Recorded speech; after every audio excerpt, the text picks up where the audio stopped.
My name is Brad Walk. I'm from Sigel, Illinois. I'm here at the first 6030 John Deere ever built, serial number 33,000. We have a naturally aspirated 6030 also, one of 46 made. The first 6030 was a several year quest. I was trying to find the first one shipped, which was 33,002.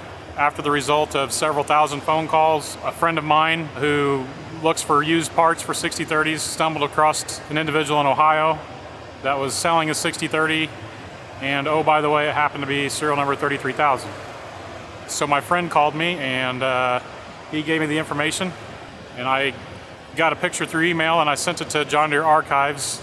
They told me that it was, as best they could tell, authentic because they don't have any records on it, and they said it'd probably be a good idea to go get it. So the first 6030, being one of a kind and not supposed to be in existence, it warranted the best restoration possible.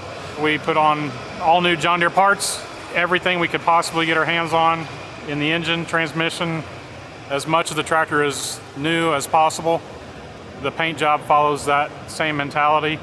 We went through the extra time and labor to polish the cast just to really make it look as good as possible.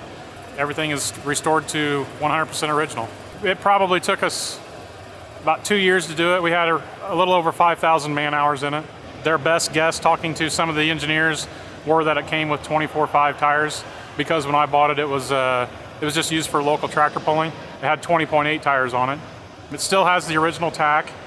The individual that was using it to pull in Ohio, he had the tachometer with it, and it's 3,800 hours on it right now, so it's a pretty low hour tractor. A lot of people ask us about the moldings on the hood. There's really no way to know how many they made that way. Best guess is probably less than 10, but nobody really knows when they changed that over.